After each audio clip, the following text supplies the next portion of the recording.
como los que han cometido los israelitas. ዓለም ካየቻቸው ጠንካራና ለሀገራቸው ከታገሉ መሪዎች መካከል አንዱ ናቸው ፊደል ካስትሮ።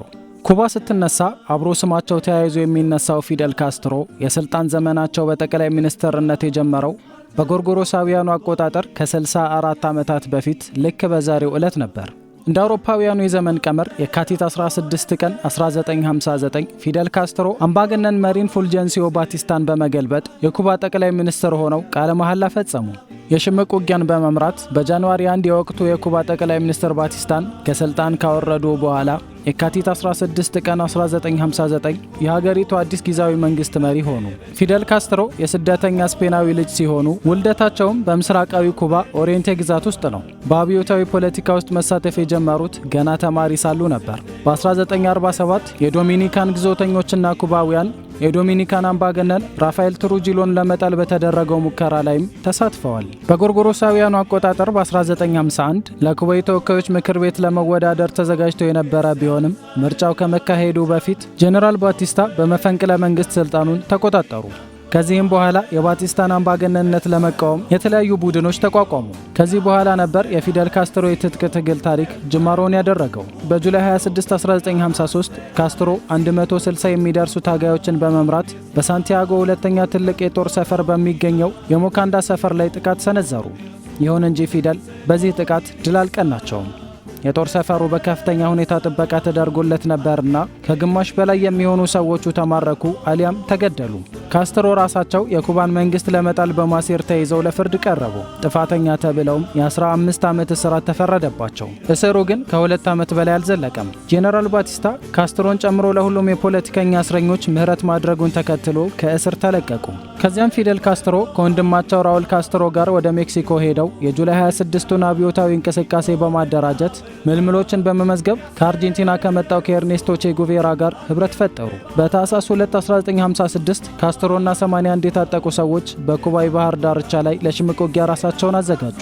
በባቲስታ መንግስት ላይ የሽምቅ ውጊያ ለማድረግ ወደ ሴራ ማይስትራ ተራራ ክልል ከተጓዙት መካከል ከፊደል ካስትሮ፣ ከራውል ካስትሮ፣ ቼ ጉቬራ እንዲሁም ሌሎች 9 ሰዎች በስተቀር ሁሉም ተገደሉ አሊያም ተማረኩ። ሆኖም ከመላው ኩባ በመጡ አብዮታዊ በጎ ፈቃደኞች ተቀላቅለው በጄኔራል ባቲስታ የተዳከመ ጦር ላይ ተከታታይ ድሎችን ማግኘት ቻሉ። ፊደል ካስትሮ የመሬት ማሻሻያ ለማድረግ ቃል መግባታቸውን ተከትሎ በገበሬው ዘንድ ከፍተኛ ድጋፍን ያገኙ የነበሩ ሲሆን በአንጻሩ ባቲስታ ግን ከዩናይትድ ስቴትስ እርዳታ ያገኝ እንደነበር የታሪክ ማህደራቸው ያሳያል።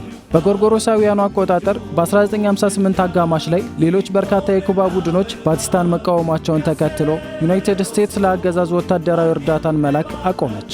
በታህሳስ 26 ቀን በቺጉቬራ የሚመራው ጦር በሳንታ ክላራ ከተማ ላይ ጥቃት ሰነዘረ። በጥቃቱም የባቲስታ ኃይሎች ሽንፈት ገጠማቸው። ባቲስታ ጥር 1 ቀን 1959 ወደ ዶሚኒካን ሪፐብሊክ ሸሸ። በወቅቱ ከ1000 ያነሱ ሰዎች ብቻ የቀሩት ካስትሮ 30,000 ተዋጊዎች ያሉት የኩባን መንግስት ጦር ተቆጣጠረ።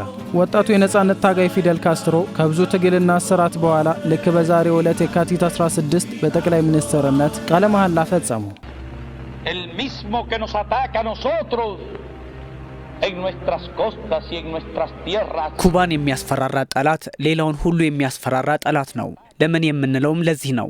የኩባ ተዋጊዎች በየትኛውም የምድር ጥግ ለሚገኝ ማንኛውም አብዮታዊ እንቅስቃሴ ድጋፍ እንደሚሰጡ እኛም እናውጃለን።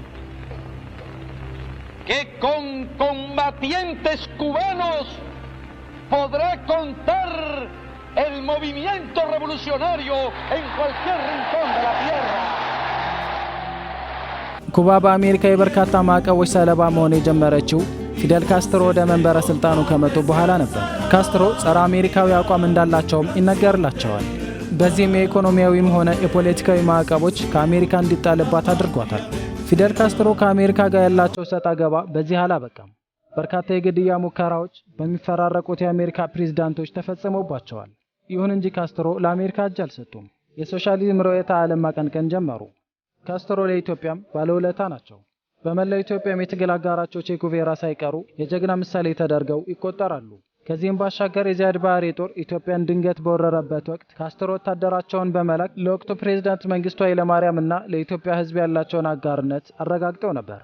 በዚህም በክፉ ጊዜያችን የደረሱት ካስትሮ ከኢትዮጵያውያን ልብ እንዳይወጡ አድርጓቸዋል። ካስትሮ በጁላይ 2006 የአንጀት ቀዶ ጥገና ከተደረገላቸው በኋላ ስልጣናቸውን ለጊዜው ለወንድማቸው ራውል ካስትሮ ሰጥተው የነበረ ሲሆን ከህመም ጋር ያለው ትግል ቀጥሎ በየካቲት 2006 በይፋ ስልጣናቸውን ለቀቁ። ፊደል ካስትሮ እንደ አውሮፓውያን አቆጣጠር ህዳር 25 ቀን 2016 በ90 ዓመታቸው አረፉ።